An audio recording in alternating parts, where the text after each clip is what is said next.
सिवान में नौशाद अली फारूकी नाम के व्यक्ति ने बैंक ऑफ बड़ौदा के ऊपर बड़ा आरोप लगाया है। नौशाद अली फारूकी जो कि एक बिजनेसमैन है, उनका कहना है कि सिवान के हुसैनगंज थाना क्षेत्र के चाप गांव में कोल्ड स्टोरेज के नाम पर 1,98,00,000 का मैंने लोन लिया था। बैंक ने वर्किंग लोन नहीं किया, जिसके बाद कोरोना काल में बैंक को पैसा नहीं दे पाया। बैंक और हमारे बीच टीआरटी कोर्ट में समझौता हुआ। वहीं हाई कोर्ट में भी इस मामले को लेकर जब मैं गया तो हाई कोर्ट ने भी समझौते को बरकरार रखने के लिए कोर्ट ने बैंक को आदेश दिया, जिसमें यह लिखा गया कि 2 करोड़ रुपए लेकर इनके 3 डीड के पेपर वापस कर देने हैं, जहां बैंक ने वापस नहीं किया और मनमानी तरीके से कोल्ड स्टोरेज में ताला लगा दिया।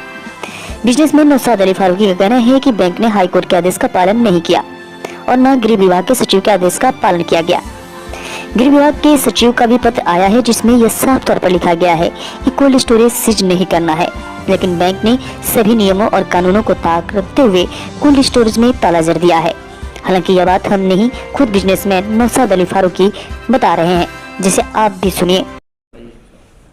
मामला ये है कि 17 जनवरी को बैंक द्वारा हमारे कोल्ड स्टोरेज पर ताला लगा दिया गया, जो इल्लीगल है। इल्लीगल इसलिए है कि हाई कोर्ट का उस पर स्टे है, हाई कोर्ट का रोक है। चूँकि मामलात बहुत पहले से चल रहे थे डीआरटी में। 2019 में भी ये सरफेसी लाए थे, उसके अगेंस्ट हम जो है हाई कोर्ट गए थे और हाई कोर्ट ने इस पे रोक लगा दिया 20/12/2019 को कि आप कोई काम, बैंक को मना कर दिया कि आप किसी तरह कोई ट्रांजैक्शन और किसी तरह कोई काम नहीं कर सकते। ये मामला डीआरटी में पेंडिंग था। डीआरटी में मेरा जो है 26/3/2021 को कंप्रोमाइज़ हुआ 3,30,00,000 में, लेकिन उसमें शर्त मेरा ये था कि हमारे कुछ 3 पेपर्स जो है वो रिलीज़ इनको करने थे। उसको हमने मान लिया, 3,30,00,000 को हमने मान लिया, एक्सेप्ट कर लिया। बैंक भी ये मान लिया, लेकिन एक शर्त उसमें लगाया कि हमको 2 करोड़ रुपया पहले आप दीजिएगा, तब ये 3 आपके डीड हम रिलीज़ करेंगे।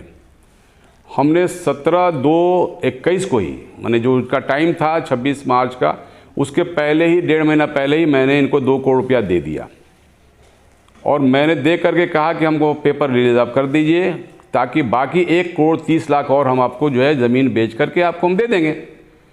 इन्होंने हमको जो है सिर्फ होल्ड हटाया, लेकिन पेपर इन्होंने नहीं दिया। और आप जानते ही हैं आप लोग कि बगैर पेपर देखे कोई ज़मीन ख़रीदता नहीं है। इन्होंने पेपर हमको आज तक नहीं दिया। अगर पेपर इन्होंने दे दिया रहता है 2021 में ही, मार्च में ही दे देते ही हमको, तो जो जून तक टाइम था मेरा, हम इनको ज़मीन बेच करके 1,30,00,000 दे देते। ये मामला वैसे ही पेंडिंग रह गया। हम 2 करोड़ रुपया दे करके जो है वहाँ ये हो गया। जब दोबारा हम गए इनके पास, इन्होंने हमसे 50,00,000 और मांग कर दिया, जो टर्म एंड कंडीशन में था। टर्म एंड कंडीशन में था कि 50,00,000 और देना है मार्च में। लेकिन हमने कहा कि भाई आपने हमको 2 करोड़ ले करके आपको रिलीज़ करना था, आपने किया नहीं, जिसकी वजह से हम जो है 50,00,000 और कहाँ से लाएंगे। लेकिन फिर भी 50,00,000 हम ले गए इनके पास और ले गए, लेकिन इन्होंने लेने से इनकार कर दिया कि आपका टाइम ख़त्म हो गया है, इसलिए हम 50,00,000 आपका नहीं ले सकते हैं। जो मेरे पास प्रूफ है उसका, पूरा डीडी का, डीडी बना के ले गए। उस पैसे का 50,00,000 का फिर किया क्या आपने? तो उस 50,00,000 को फिर मैंने जो है वो 1 साल तक उस डीडी को हम रखे रहे कि अभी भी ले लें वो। उसके बाद रिक्वेस्ट हम करते रहे, 1 साल तक हम, और डीडी मेरे पास था। लेकिन इसी नवंबर में 2022 में उस डीडी को तोड़ करके मैंने वहीं बैंक ऑफ बड़ौदा में ही, क्योंकि ये मामला बैंक ऑफ बड़ौदा का ही है, बैंक ऑफ बड़ौदा में ही मैंने उस पैसे को फिक्स कर दिया। बैंक ऑफ बड़ौदा में ही मैंने उसको फिक्स कर दिया और अभी तक वहाँ फिक्स है वो पैसा, फिक्स डिपॉजिट, ताकि जो अब क्या हुआ? बैंक ने ताला मार दिया आपके? तो बैंक से आपकी जो बात हुई थी जी, क्या टर्म एंड कंडीशन लगा था, क्या शर्त हुआ था?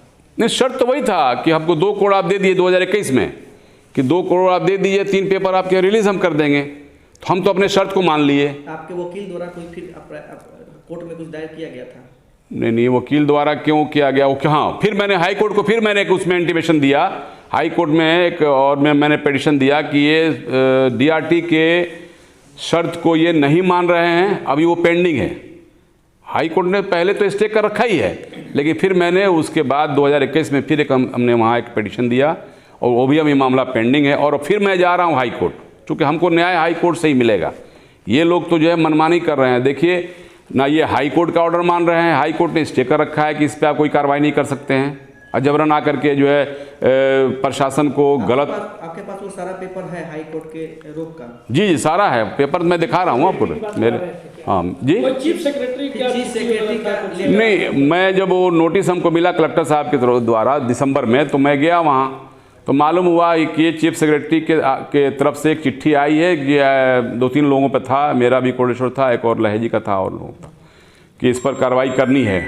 कलेक्टर साहब के पास चिट्ठी आई थी, तो उन्होंने कहा कि उन लोगों ने कहा कि जो उसके प्रभारी हैं उन्होंने कहा कि अब तो वहाँ से चिट्ठी आई है तो हम लोग तो इस पर कार्रवाई करेंगे, अगर बैंक अगर नहीं मानेगा तो, अगर बैंक से आपका कंप्रोमाइज़ हो जाता। हमने कहा कि डीआरटी ने भी एक पत्र भेजा है 16 तारीख को और 17 को आपका जो है कि ताला लग जाता है। नहीं, डीआरटी ने नहीं भेजा, डीआरटी तो कंप्रोमाइज़ किया है, सचिव की तरह। डीआरटी ने तो कंप्रोमाइज़ किया, डीआरटी की भी तो ये लोग बात नहीं मान रहे हैं बैंक वाले, जबकि वो बैंक का मामला जो भी होता है उसी फॉरम में वो जो है कोड जो है वो उसी के लिए है बना हुआ है। वो डीएम साहब से जब आपकी बात हुई तो सचिव साहब को भी आपने क्या भेजा? हाँ जी जी। तो क्या रिप्लाई आया था उधर से?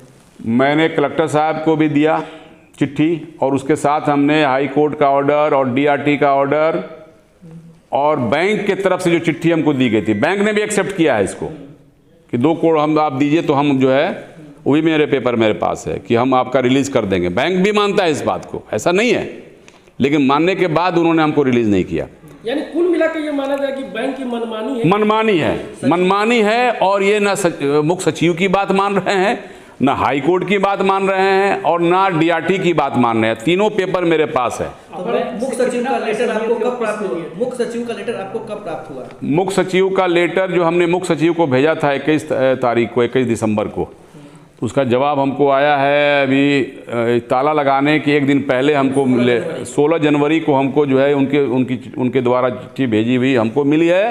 क्या लिखा है? और उन्होंने चिट्ठी मुख्य रूप से उन्होंने कलेक्टर साहब को भेजा है और बैंक को दिया है, कलेक्टर साहब को भी भेजा है और बैंक को भी दिया है, और प्रतिलिपि हमको भेज दिया है कि ऐसा ऐसा मैंने दे दिया है। जो कॉपी हम आपको दे देंगे, उसमें लिखा हुआ ये है कि हाई कोर्ट का और डीआरटी का दोनों मामलात को जांच करके उचित कार्रवाई किया जाए। ताला लगाने का कोई ऑर्डर नहीं है? नहीं, ताला लगाने का ऑर्डर वो नहीं है, वो तो पहले उन्होंने भेजा था कि सरफेसिएट। जब मैंने उनको सच्चाई से अवगत कराया कि हाई कोर्ट का मामला है, ये पेंडिंग है और डीआरटी में पेंडिंग है, तो उन्होंने एक चिट्ठी जारी कर दिया। तो इस पर तो जिला प्रशासन को उस चिट्ठी के मुख्य सचिव साहब की चिट्ठी को देखना चाहिए था।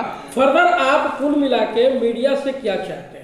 हम मीडिया से ये चाहते हैं कि इस चीज़ों को जो मनमानी बैंक कर रहा है, ये मेरे साथ नहीं हो रहा है, ये हर पब्लिक के साथ ये ऐसा ही लोग बैंक वाले कर रहे हैं। लूट मचा हुआ है कि करोड़ों की प्रॉपर्टी 10 लाख में बेच देना, ब्लैकमेल करना, सारे दलाल बैंकों में बैठे हुए हैं और कम कीमत पर परेशान करके कि पैसा वो नहीं दे पाए और उसकी प्रॉपर्टी को बेच देना।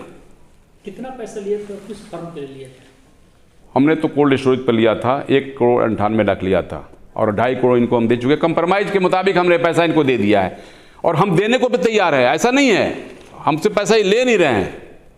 क्या लगता है बैंक इस तरह की हरकतों को करके आपको मानसिक तनाव में डाल रहा है और आपके द्वारा पैसा की लूट की जा रही है? बिल्कुल बिल्कुल, हमको तो मानसिक तनाव इस तरह से है कि हमारे ऐसा आदमी है कि यहाँ सर्वाइव किए हुए हैं हम, और कमज़ोर दिल का आदमी अगर होता तो उसका जो है चूँकि करोड़ का मामला है, ये मानसिक तनाव ही ना है कि हम पैसा दे रहे हैं, आपके कंप्रोमाइज़ के मुताबिक मैं पैसा दे रहा हूँ और आप हमसे पैसा नहीं ले रहे हैं। क्या लगता है ऐसे में कोई बिजनेसमैन बिजनेस करना चाहेगा? यही तो दिक्कत है बिहार में।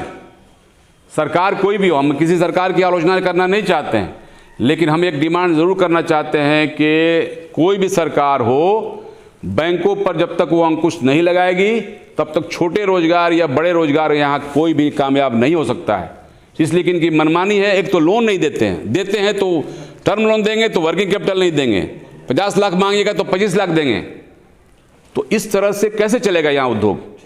और यहाँ का एक और बात मैं कहना चाहता हूँ, बैंक जो है डिपॉजिट का यहाँ की पब्लिक का डिपॉजिट पैसा 75% से ज़्यादा जो है दूसरे स्टेटों में भेज दे रही है और वहाँ का डेवलपमेंट हो रहा है, और यहाँ जो है इस तरह से परेशान किया जा रहा है लोन। पूरा नाम बता दें। नौशाद अली फारूकी। आप अधिकारी से क्या चाहते हैं? नॉर्मल यहाँ अधिकारी से क्या अपील करना चाहते हैं? नहीं, इसमें अधिकारी का कोई ये नहीं है। अधिकारी को तो डार्क में रखा है बैंक ने। अधिकारी को तो डार्क में रख करके चिट्ठी एक निकलवा लिया, उनसे जो है प्रशासनिक जो है मदद ले लिया, और हमारी जो है चिट्ठी पर या हाई कोर्ट की चिट्ठी पर उन्होंने ये प्रशासन ने यहाँ कोई गौर नहीं किया। मैं पैसा देने को तैयार हूँ, ऐसा नहीं है कि पैसा नहीं देने को तैयार हूँ, लेने को तैयार नहीं है वो। ठीक।